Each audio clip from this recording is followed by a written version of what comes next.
सर्वव्यापक सर्वपूजनीय परमपिता परमात्मा सतगुरु बंदी छोर कबीर साहब जी के चरणों में साहब बंदगी। पूजनीय गुरुदेव महाराज जी के चरणों में साहब बंदगी। बंधुओं, आज हम सतगुरु कबीर साहब के मूल बीजक ग्रंथ से हिंडोला प्रकरण से बताएंगे कि ये जीवात्मा कर्म का फल कैसे भोगती है। अच्छा कर्म करती है तो उसको क्या फल मिलता है, बुरा मतलब खराब कर्म करती है तो उसको कौन सा फल मिलता है, और ये दोनों से परे होकर जो भक्ति करती है तो उसको कौन सा फल मिलता है। तो बंधुओं, आज हम आप लोग को मूल बीजक ग्रंथ के हिंडोला मतलब प्रकरण हिंडोला से बताएंगे कि कर्मों का फल कैसे भोगना पड़ता है। बंधुओं, सतगुरु कबीर साहब ने कर्मों के विषय में कहा है कि कबहु को ऊंचे कबहु को नीचे स्वर्ग भूत ले जाए, अति भ्रमित भ्रम हिंडोरवा नेकू नहीं ठहराए। साहेब हिंडोला के प्रकरण नंबर 2 से बोल रहे हैं कि कबहु को ऊंचे कबहु को नीचे स्वर्ग भूत ले जाए, अति भ्रमित भ्रम हिंडोरवा नेकू नहीं ठहराए। बंधुओं, सतगुरु कबीर साहब इस हिंडोला में बता रहे हैं कि यह कर्म का झूला, कर्म के झूले में पड़ा हुआ जो जीव कभी ऊंचे जाता है कभी नीचे आता है, यह ठहरता नहीं है। मनुष्य का अपनी संगी साथी कौन है? उसका कर्म है। कर्म क्या है और कर्म जीव को कैसे भटकाता है? बंधुओं, ये संसार में मनुष्य को कर्मों से ही मनुष्य कैसे मुक्ति भी पा सकता है, इसे समझना चाहिए। इस पर गहराई से विचार करना चाहिए बंधुओं। इसीलिए साहिब कहे कि कबहु को ऊंचे कबहु को नीचे स्वर्ग भूत ले जाए, अति भ्रमित भ्रम हिंडोरवा नेकू नहीं ठहराए। यही कर्म मनुष्य को कभी ऊंचा लेके चला जाता है, यही अगर खराब कर्म करता है तो ये बहुत नीचे भी गिरा देता है। यही कर्म उसको स्वर्ग में भी ले जाता है और यही कर्म जो है इसका धरती में पाताल में भेज देता है। इसलिए बंधुओं, कर्मों के सुधार के बिना मनुष्य को कभी शांति नहीं मिलती है, कभी उसको सुख नहीं मिलता है, कभी उसको आनंद नहीं मिलता है। कर्मों का ही तो बंधन है जिससे जीव नाना योनियों में भटकता है। हम जो भी कुछ करते हैं अंतकरण में उसका सार ही है, मतलब उसका जो वास्तविक चीज है वही तो इकट्ठा होता है, वही सार रह जाता है, मतलब वही मुख्य चीज है जो रह जाता है। जिसे कपूर जल जाने के बाद क्या उसका रह जाता है? केवल सुगंध रह जाता है। इसी तरह से बंधुओं, कोई भी कर्म करने के बाद क्या रह जाता है? उसका केवल संस्कार रह जाता है, उसकी अच्छाइयां रह जाती है। बंधुओं, यह ब्रह्म हिंडोला जिसको कभी ये जीव को कभी उच्च योनि में मतलब लेके चला जाता है, कभी नीचे योनि में, जिससे उच्च योनि मतलब आप मनुष्य का शरीर मिल जाता है, और नीच योनि में कि पशु पक्षी कीड़ा मकोड़ा मतलब ये शेर भालू चीता ये सब आदि योनियों में ले जाता है। कभी ये आकाश में लेके चला जाता है और कभी भूतल में लेके चला जाता है, कभी आकाश से उठा के मतलब लिया करके भूतल पर पटक देता है। बंधुओं, यह ब्रह्म हिंडोला अत्यंत भ्रमणशील है। बंधुओं, यह थोड़ा भी स्थिर नहीं होता है। बंधुओं, इन संसार में जितने भी मनुष्य सबके जीवन में अलग अलग मतलब उसके स्वभाव में अंतर है, उसके कर्म में अंतर है, सबके गुणों में अंतर है, सबके कर्मों में अंतर है, सबके प्रारब्ध भोग में अंतर है। बंधुओं, कोई बचपन से बूढ़े होने तक कभी भी रोगों से ग्रसित नहीं होता है, कोई जीवन भर रोग ग्रसित रहता है, बीमार रहता है, कोई पूरा जीवन में कभी कभार मतलब उसको दुख आता है। लेकिन कुछ व्यक्तियों का ऐसे कर्म होते हैं तो उसको जीवन भर वो हमेशा दुखित ही रहता है, हमेशा ही रोता ही रहता है, हमेशा उसको दुख सताता ही रहता है। बंधुओं, क्योंकि उसके पूर्व जन्म की भी संस्कार है, पूर्व जन्म का भी कर्म है, इसलिए प्रारब्ध उसका मतलब इकट्ठा रहता है। इस जन्म में भी उसको जो प्रारब्ध बनकर जो उसका कर्म वो संचित रहता है, वो तो इसलिए अगर अच्छा किया है तो वो सुख से रहता है, अगर गलत किया है तो फिर वो जीवन भर दुख भोगता है। उन्हीं को हम प्रारब्ध भोग कहते हैं, जो हमारे बस की बाहर है। बीमारी को तो छोड़ दिए बंधुओं, बीमारी की तो बात छोड़ दीजिए, शुरू से ही कोई अर्ध विक्षिपित है, कोई ऐसा है कि बात समझ में नहीं उसको आती है। उसको लाख कितना हो, मतलब कोई भी बात बता दी जाए, लाख भी ज्ञान की बात बता दी जाए, लेकिन उसके बाद उसको थोड़ा भी पल्ले नहीं पड़ती है। उसको कितना हो बताइए, कितना हो पढ़ाइए, लेकिन उसको जीवन में कभी उसके हृदय में उतर ही नहीं पाता है। वो व्यक्ति उस बात पर कभी अमल नहीं कर पाता है जिसे। और कितने व्यक्ति होते हैं कि उसके थोड़ा से भी बात बता दी जाए, ज्ञान की भी पढ़ाई की बात, तो वो तुरंत तड़ से पकड़ लेता है।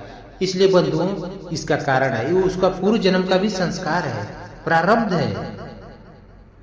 एक व्यक्ति होता है कि उसको कितना हो बता दिया जाए, लेकिन उसके बात तो उसके अंदर धंसती नहीं है। एक व्यक्ति को थोड़ा भी बात बता दी जाए तो उसको तुरंत उस बात तड़ से पकड़ लेता है और उस बात को, हर पहलू को समझ जाता है।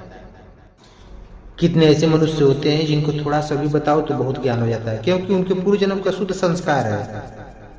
पूर्व मानव शरीर में उन्हें विद्या का अध्ययन, मतलब जिसे पूर्व शरीर में वो अध्ययन किया है, और आज उनका संस्कार ही तो है कि यहाँ तक वो संस्कार ले आता है, अच्छे कर्मों की ओर ले जाता है। अगर जिसका संस्कार कुछ तो मनुष्य जो ये इस जन्म में हुआ है, अगर पूर्व जन्म इस जन्म में भोग रहा है, गलत कर रहा है, तो उसका पूर्व जन्म का संस्कार है। कितना का पूर्व जन्म का संस्कार खराब है, लेकिन इस जन्म में भी अगर बढ़िया किया है, लेकिन वो भोग रहा है, तो उसका पूर्व जन्म का प्रारब्ध है, पूर्व जन्म का संस्कार है, पूर्व जन्म का जो सब किया उसका संचित है, तो इस जन्म में वो भोगता है।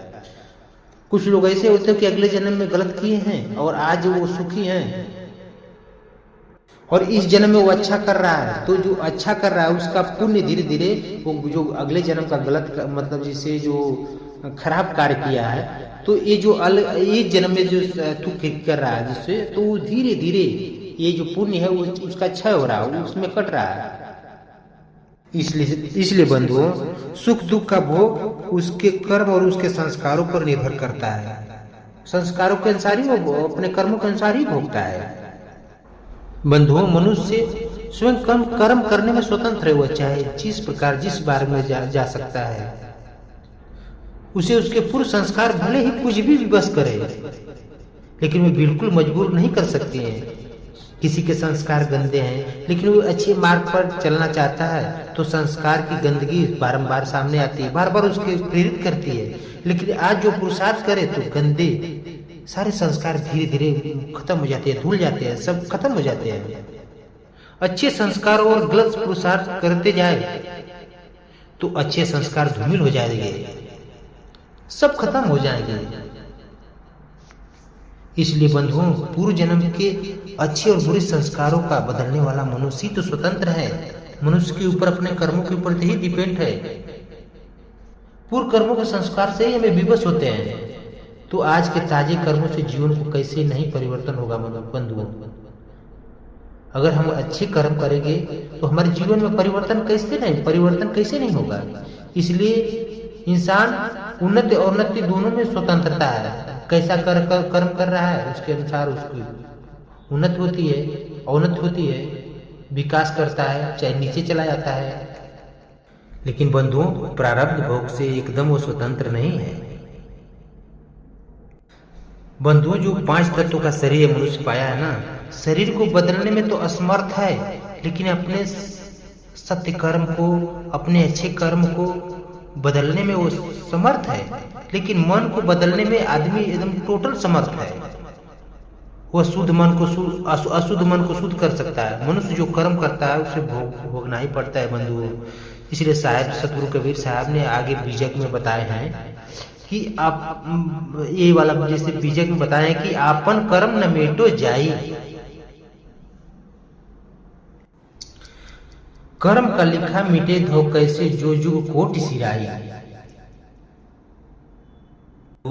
ये बात सतगुरु कबीर साहब बीजक के 110 नंबर शब्द में बता रहे हैं कि आपन कर्म न मेटो जाई, कर्म का लिखा मिटे धो कैसे जो जुग कोटि सिराई। गुरु वशिष्ठ मिली लगन सुधाये सूर्य मंत्र एक दीन्हा, जो सीता रघुनाथ ब्याई फल एक संच न कीन्हा। 3 लोक के कर्ता कहिए बलि बधो बरियाई, एक समय ऐसी बनियाई उनहु अवसर पाई। नारद मुनि को बदन छिपायो किन्हो कपि को स्वरूपा, शिशुपाल की भुजा उपारी आप भये हरि ठूठा। पार्वती को बास न कहिए ईश्वर न कहिए भिखारी। कहे कबीर करता की बातें कर्म की बात निरारी। साहिब लास्ट में क्या कर रहे हैं, कहे साहिब यानी कहें कबीर करता की बातें कर्म की बात निरारी। बंधुओं, साहिब कर्म के ऊपर क्या कहे हैं कि आपन कर्म न मिटो जाए। साहिब कह रहे हैं कि अपना कर्म मिटो नहीं, मतलब नहीं मिट पाएगा। बंधुओं, अपने द्वारा किया हुआ कर्म अगर भक्ति नहीं करेंगे तो वो मिट नहीं पाएगा, वो मिट नहीं सकता है। इसलिए साहिब कह रहे हैं कि आपन कर्म न मिटो जाए। वो भी कर्म अगर सत्य कर्म कर रहे हैं तब तो मिटेगा, नहीं तो नहीं मिटेगा। आपन कर्म न मिटो जाए, अपना कर्म अपने द्वारा किया हुआ कर्म अगर खराब कर्म है तो वो नहीं मिट पाएगा। कर्म का लिखा मिटे धो कैसे जो कोटि सराय। कर्म का लिखा हुआ कैसे मिट सकता है? अगर जो कोटि मतलब जुगन बीत जाएगा फिर भी तुम्हारे सिर पर हमेशा वो विराजमान रहेगा। जो आप कर्म कर रहे हैं उसका संस्कार हमेशा आपके सिर पर विराजमान रहेगा, चाहे जुगों तक बीत जाए, लेकिन उसको भोगना है। तो साहिब कह रहे हैं कि कर्म का लिखा मिटे धो कैसे जो जुग कोटि सिराय। उसी को साहिब कह रहे हैं कि चाहे करोड़ों युग बीत जाए अपने कर्मों का लिखा मिटता नहीं है। जिस तरह से बंधुओं राम, शिव, विष्णु, कृष्ण ये लोग भी तीन लोग के कर्ता कहे जाते हैं, लेकिन ये लोग भी अपने कर्म को नहीं मिटा पाए, कर्म को नहीं बदल पाए। उसी पर साहिब कह रहे हैं आगे कि गुरु वशिष्ठ मेरी लगन सुधाए सूर्य मंत्र एक दिन्हा। जो सीता रघुनाथ बियाही पल एक संचु न किन्हा। ये जो तीन लोग के कर्ता कहे जाते हैं राम, शिव, विष्णु, कृष्ण आए जो सीता है, तो उसी पर साहिब उदाहरण देके बता रहे हैं कि गुरु वशिष्ठ, विश्वामित्र और सतानंद जो ये मतलब तीन महान विद्वान इकट्ठा होकर के भी राम और सीता की शादी के लिए लगन अच्छे से लगन सुधाए थे। लेकिन बताइए बंधुओं, लेकिन इन लोग भी ने विधान का जो लिखा हुआ उसको मेट नहीं पाए। ये तीनों लोग इन लोग के गुरु थे। कौन? वशिष्ठ, विश्वामित्र और सतानंद। ये तीनों महान विद्वान इकट्ठा होकर भी राम और सीता की शादी के लिए लगन सोधे थे बंधुओं। लेकिन इतने विधि विधान करने के बाद भी इन लोग को कितना दुख मिला आप लोग देख ही रहे हैं। सीता को कितनी दुख मिला कि बन बन का उनको ठोकर खाना पड़ा, वन में जाना पड़ा। राम को कितना दुख मिला है कि वन में 14 वर्ष वनवास लेना पड़ा। बंधुओं, इन लोग के इतने विधि विधान करने के बाद भी सूर्य मंत्र एक दिन ना कहा जाता है कि सूर्य स्वयं आकर के कहा विवाह विधि दिना, मतलब विवाह विधि कह दिए। जो सूर्य हैं वो भी आकर के विवाह विधि को कह दिए। लेकिन जो सीता रघुनाथ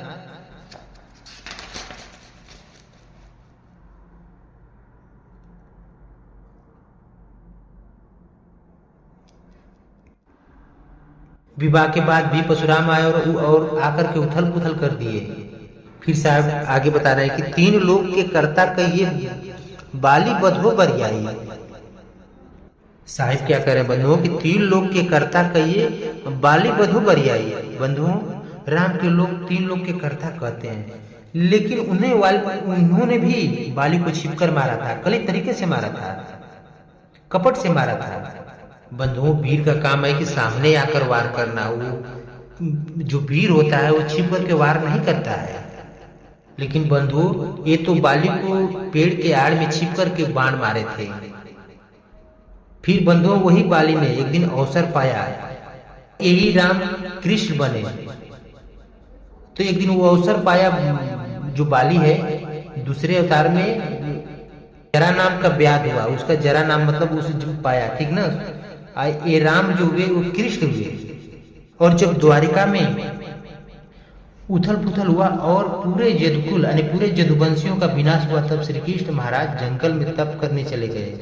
उसी समय बंधुओं, उसी समय उस व्याध ने श्री कृष्ण मतलब वही बाली ने श्री कृष्ण को दूर से हिरण समझकर उसके तालुआ जब श्री कृष्ण के तालु चमके तो मतलब वो मथु समझ करके श्री कृष्ण ने दूर से हिरण समझ करके, वही हिरण समझ करके मतलब वही चमक रहा था, बाण मारा और मारा श्री कृष्ण, तुरंत ही वो प्राणांत हुए, यानी उनका जिससे शरीर छूट गया उसी समय। उसी को साहिब कह रहे हैं कि तीन लोग के कर्ता कहिए बलि बाधो बरियाई, एक समय ऐसा बनियाई उन्हों अवसर पाई। अब बंधुओं साहिब आगे बता रहे हैं कि नारद मुनि को बदन छिपाए, किन्हों कपि को स्वरूपा, शिशुपाल की भुजा उपारे, आप भय हरि ठूठा। बंधुओं साहिब बता रहे हैं कि विष्णु जी को विष्णु भगवान ने नारद का असली मुख छिपाकर बूढ़े बंदर का बना दिया। जो विष्णु भगवान ने नारद का असली मुख मतलब छिपा करके बूढ़े बंदर का बना दिया, तब नारद ने श्राप दे दिया विष्णु जी को। तब नारद ने श्राप दे दिया बंधुओं, और विष्णु, वही विष्णु जो बने थे वो राम हुए और पत्नी के लिए बन ठोकर खाए, और वही बंदर राम के सहायक हुए। वही बंदर ने इनका जिसे राम का सहायता किया, वही शिशुपाल जी की भुजा श्री कृष्ण ने ही उखाड़ा था। उन्हीं की कथा में ऐसे हुए कि मतलब शिशुपाल, ये जो शिशुपाल बंधुओं शास्त्र में बताया जाता है कि शिशुपाल के दो अतिरिक्त भुजाएं थी, जिसकी गोद में जाने से शिशुपाल के अतिरिक्त भुजाएं सब मतलब जो उखड़ जाती थी, उखड़ जाए द्वारा वो मारा जा सकता था। श्री कृष्ण की गोद में जब बचपन में शिशुपाल गया था तब उसके अतिरिक्त हाथ उखड़ गए थे, यानी जो मतलब उसके अलावा जो अतिरिक्त हाथ थे, अलग हाथ थे, उखड़ गए थे। हाथ स्वयं उखड़ नहीं सकते थे, श्री कृष्ण द्वारा शिशुपाल के हाथ उखाड़े गए थे बंधु, ऐसा नहीं था। कहा जाता कि आप भय हरि ठूठा, श्री भगवान जगन्नाथ में जाकर ठूठे बैठे थे। जो जगन्नाथ में मूर्ति है कृष्ण भगवान की, जगन्नाथ में जो मूर्ति है ना, उसके हाथ मतलब कृष्ण जी के हाथ लूले हैं, कटे हैं। अब बंधुओं साहिब आगे बता रहे हैं कि पार्वती को बाज न कहिए, ईश्वर न कहिए भिखारी, कहीं कबीर कर्ता की बातें कर्म की बात निनारी। बंधुओं पार्वती को बाज नहीं कहा जा सकता है, क्योंकि उनके दो पुत्र थे। कौन? स्वामी कार्तिकेय और जो उनका नाम है, क्या नाम है, कार्तिकेय नाम है और गणेश, दो पुत्र पार्वती के थे। तो उनको कैसे बाज कहा जा सकता है, कैसे बंध्या कहा जाता है? साहिब कहते हैं कि उनके दो पुत्र नहीं थे। बंधुओं पार्वती जी के दो पुत्र थे, कार्तिकेय और गणेश जी। इसी को साहिब कहते हैं कि पार्वती को बाज न कहिए, ईश्वर न कहिए भिखारी, कहें कबीर कर्ता की बातें कर्म की बात निनारी। गुरु कबीर साहब कहते हैं बंधुओं की कर्ता और कर्म की बात बहुत विलक्षण है, बहुत अजब है। अपने कर्मों का फल भोग सबको भोगना पड़ता है बंधुओं, सबको होता है। जो भी जैसा कर्म करता है उसको उस ढंग से, गलत कर रहा तो उसका गलत परिणाम मिलेगा, सही कर रहा तो सही परिणाम मिलेगा। अपने कर्म का भोग तो उसको भोगना पड़ता है। एक साहिब की भक्ति है बंधुओं जो कि हमारे अच्छे संस्कारों और अच्छे गुणों का जन्म देती है। बकिया तीन लोग की भक्ति ये अच्छी नहीं है। चाहे आप पाप करें चाहे पुण्य करें, उसको तो भोगना ही पड़ता है। अरे पाप क्या है? लोहे की बेड़ी है, और पुण्य क्या है? सोने की बेड़ी है। लेकिन दुख तो दोनों दोगी बंधुओं, चाहे सोने की बेड़ी से सोने की बेड़ी लगे चाहे लोहे की बेड़ी लगे, लेकिन दोनों ये जो बेड़ी है वो दुख देने वाली ही है। इसलिए बंधुओं राम कृष्ण और ब्रह्मा विष्णु महेश जी से महान पुरुषों को भी शरीर जो कर्म का भोग भोगना पड़ा।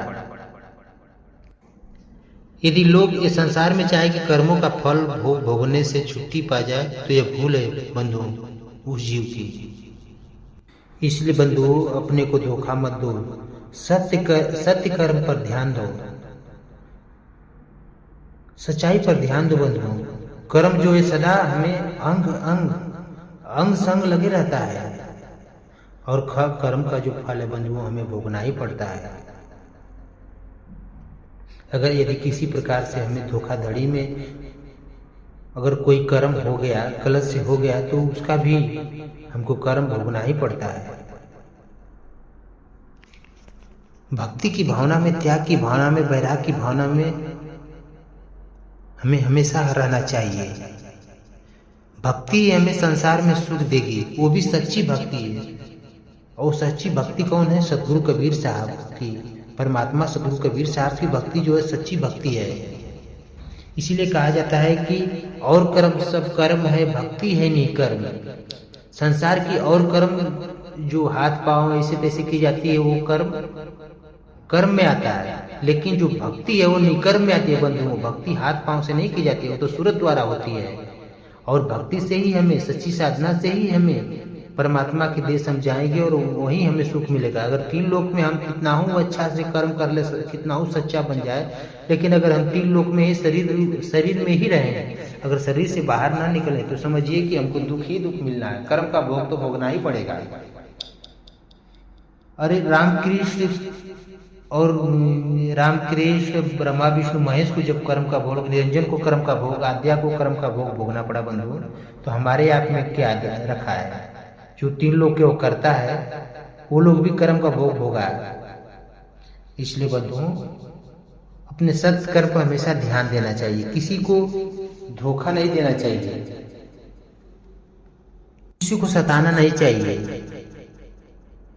साहिब कहते हैं कि हो सकता है कि एक दिन आभारी है और वही व्यक्ति एक दिन भारी भी पड़ सकता है। आज आभारी तुम्हारे चरणों में है और वही व्यक्ति एक दिन भारी भी पड़ सकता है। इसी तरह से बंधु, कर्म जिस तरह से हमारा परछाई साथ नहीं छोड़ती है, उसी तरह से कर्म भी साथ नहीं छोड़ता है। हम धन कमा रहे हैं, लेकिन उसका सुख भोग पाएंगे कि न पाएंगे, उसका तो कोई मतलब निश्चित नहीं है कि जो धन हम अर्जित किए हैं उसका उपयोग हम कर पाएंगे कि नहीं कर पाएंगे, उसका सुख भोग पाएंगे कि नहीं कर पाएंगे।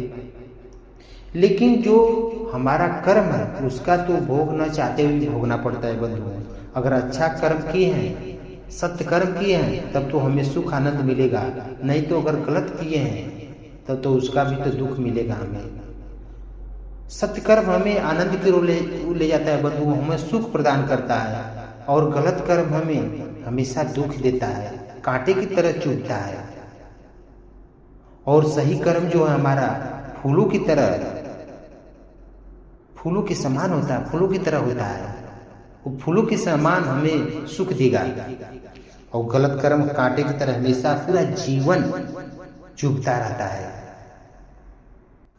इसलिए बंधुओं, अपने जीवन पर्यंत यानी पूरे जीवन सत्य कर्म करना सीखो। अगर सत्कर्म नहीं करेंगे बंधुओं, सत्य की राह पर नहीं चलेंगे, अगर गलत राह पर चलेंगे, तो इसका परिणाम तो तुरंत मिलेगा। यदि किसी को सता रहे हैं, किसी को गाली दे रहे हैं, तो आपका मन तो जरूर कचोटेगा। आपका मन हमेशा हृदय में कचोटता रहता है कि मैंने गलत किया है। गाली देते समय तो बंधुओं जोश में कुछ भी इंसान कह देता है, गाली दे देता है, लेकिन मनुष्य जब होश में आता है तब सोचता है कि गाली नहीं देना चाहिए, ये कार्य गलत कार्य, इसको नहीं करना चाहिए। घमंड में आकर के किसी को उल्टा सीधा बोल देता है, उल्टी पुल्टी खरी खोटी बातें सुना देता है। लेकिन वही व्यक्ति जब उसको होश में आता है, मतलब थोड़ा सा उसका अहंकार खत्म होता है, तब उसके अंदर नम्रता आती है, तब वो सोचता है कि मैंने इसके प्रति गलत किया है। तो बंधुओं, उसका कर्म तो भोगना पड़ता है, क्योंकि कर्मों का संस्कार तुरंत कचोटता है बंधुओं। अगर प्रेम, समता, नम्रता, मधुरता का व्यवहार करोगे बंधुओं, तो आपको तन में, मन में बड़ी शांति मिलेगी, हृदय में शांति आती है, जीवन में शांति आती है बंधुओं। नहीं तो अगर गलत व्यवहार किया तो पूरे जीवन अशांति ही रहती है और दुख मिलता है। इस पूरा कर्मों का फल तत्काल हाथों हाथ देखा जाता है बंधुओं। इसी जन्म में उसको भोगना पड़ता है, अगले जन्म की तो बात छोड़िए। ये कोई अनदेखी बात नहीं है बंधुओं, कोई अदृश्य बात नहीं है। आदमी जैसा कर्म करेगा उसका फल तत्काल मिलेगा। इसलिए बंधुओं, मनुष्य को चाहिए कि अपने कर्मों का अच्छा भोगे, अपने कर्मों को उज्जवल बनाए। अगर हम चाहते हैं कि हमारा पूरा जीवन सुखमय हो, तो उसको अच्छा कर्म करना पड़ेगा बंधुओं। सच्चे गुरु के सानिध्य में जाना चाहिए, सज्जन व्यक्ति का साथ करना चाहिए, सच्चे परमात्मा की भक्ति करना चाहिए, सच्ची साधना करना चाहिए, तभी उसका जीवन पर्यंत सुख मिल सकता है, नहीं तो बकिया सुख नहीं मिलेगा बंधुओं। भक्ति एक ऐसी है, भक्ति एक ऐसी औषधि है और गुरु का दिया हुआ ज्ञान ही एक ऐसा औषधि है कि हर दुखों का निवारण है। बंधु, कर्म पर ही एक मैं कहानी सुना देता हूँ। एक व्यक्ति के ऊपर मुकदमा चल रहा था। जज ने कहा कि तुम्हारा मुकदमा अब करीब है, एक पक्ष की ओर से गवाही हो चुकी थी, तुम अपनी सफाई लाना चाहो तो लाओ। उनके 3 मित्र थे, उनमें से 2 से उसका प्रगाढ़ प्रेम था, बड़ा अच्छा प्रेम था। तीसरे से वो बड़ा लापरवाह रहता था। जिससे लापरवाह रहता था वो बड़ा ही सज्जन था, लेकिन उसकी बेवकूफी जो सज्जनता थी, सज्जन था, उसकी बेवकूफी सज्जन था, उससे वो लापरवाह था। और जो 2 दुर्जन थे उन्हीं से वह ज्यादा प्रेम करता था। जिसे ज्यादा प्रेम था बोले उसके पास गया और कहा, मित्र जी, आप मुकदमे में सफाई की आवश्यकता है मेरे, और मुझे आशा ही नहीं पूर्ण विश्वास है कि आप हमारी सफाई दे देंगे। मित्र ने कहा, क्षमा कीजिए मित्र, हम चल नहीं सकेंगे, किसी और को खोज लीजिए, हमें अवसर नहीं है। उसे बड़ा दुख हुआ, जिससे पूरी आशा थी वही काट दिया। उसी पूरा मतलब वो निराशा में बदल गई उसकी आशा, वो नकर गया। दूसरे के पास गया, उसने कहा, मैं चलूंगा लेकिन कचहरी के बाहर ही रहूंगा, भीतर नहीं जाऊंगा। उसने कहा, क्या जज बाहर आकर तुम्हें सफाई देगा?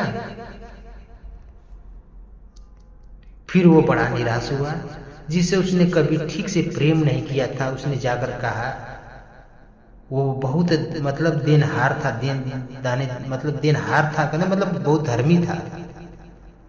कहते हैं ना कि जिसे अगर देनदार भी दुश्मन अच्छा है, जो देनदार दुश्मन भी अच्छा होता है, लेकिन नादान दोस्त अच्छा नहीं होता है बंधु।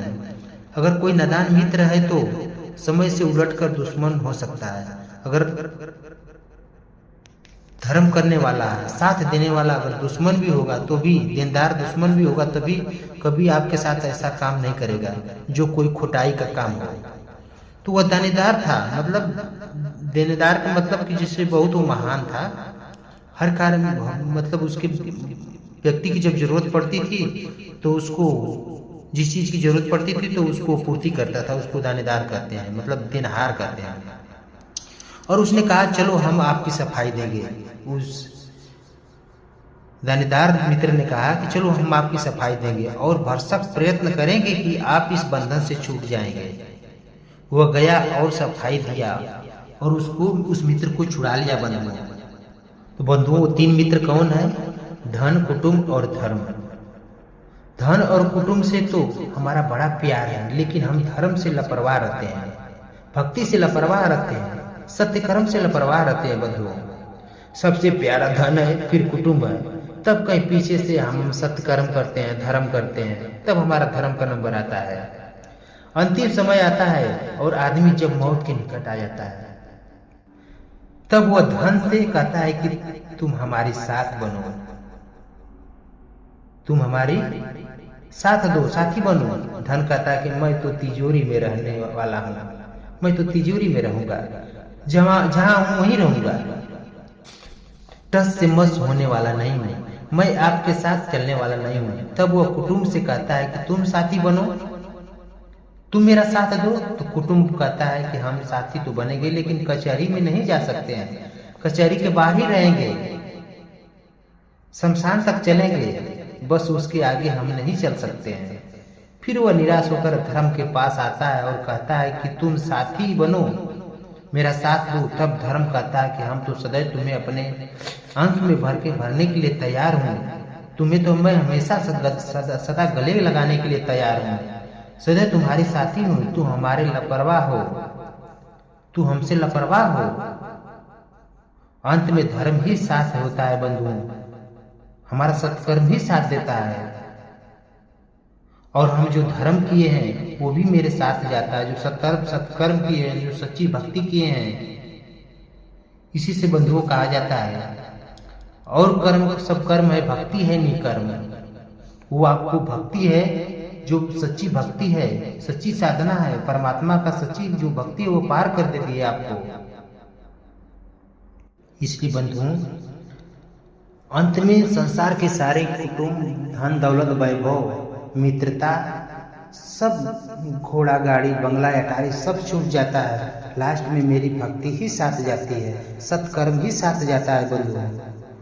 जो सच्ची साधना है, गुरु के द्वारा जो मिली हुई है, जो सच्चे विचार है, जो सदगुरु कबीर साहब का सच्चे विचार है, गुरुदेव का जो सच्चे विचार है, सच्ची साधना है, सच्ची राह है, वही हमारे साथ जाती है बंधुओं।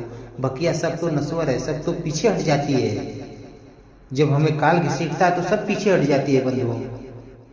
इसीलिए साहब कहते हैं, गुरु को सिर पर राखी चलिए आज्ञा माए, कहे साहब वो दास का 3 लोक भय ना है।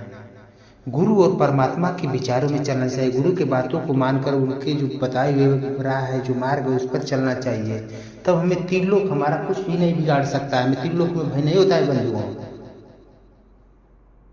इसलिए बंधुओं, आप इस बात पर जरूर ध्यान रखिएगा, ध्यान दीजिएगा और सच्चे मन से और विवेक से विचार करिएगा कि आप इस संसार में चाहे जितना भी धन कमा ले, लेकिन वो धन आपका नहीं है। आपका कितना हो लंबी परिवार हो जाए तो भी आपका वो नहीं है। हम चाहे लाख चेले बना ले, लेकिन वो हमारा साथ नहीं देंगे। कितना हो हमारी प्रतिष्ठा हो जाए, कितना हो हमारी आरती बंधन कर ले संसार, लेकिन इससे हमारे अंदर शीतलता कभी नहीं आ सकती है बंधुओं। हमारा इससे कल्याण नहीं होगा बंधुओं।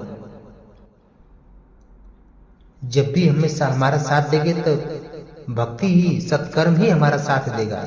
सच्ची साधना से हम सच्चे मार्ग पर चलेंगे, तभी हमें अच्छा राह मिलेगा, वही मेरे साथ जाएगी। इसलिए बंधुओं, हमारे जीवन में कर्म पवित्र होना चाहिए, तभी हमारे जीवन में सच्चे गुरु मिलेंगे, सच्ची भक्ति मिलेगी, सच्चे परमात्मा मिलेंगे और हम अमरलोक देश जाएंगे। जब हमारा मन ही पवित्र, कर्म ही पवित्र रहेगा बंधु, सत्य कर्म ही नहीं रहेगा, तो फिर इस संसार में हम दुख ही दुख पाएंगे। इसलिए बंधुओं, कर्म अच्छा करिए और कर्म को निकर्म में बदल दीजिए।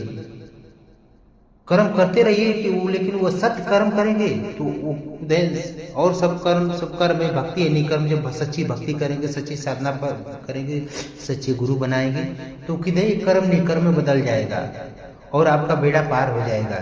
नहीं तो बंधुओं, ये संसार में सब काहू को होते दे धरे को दंड।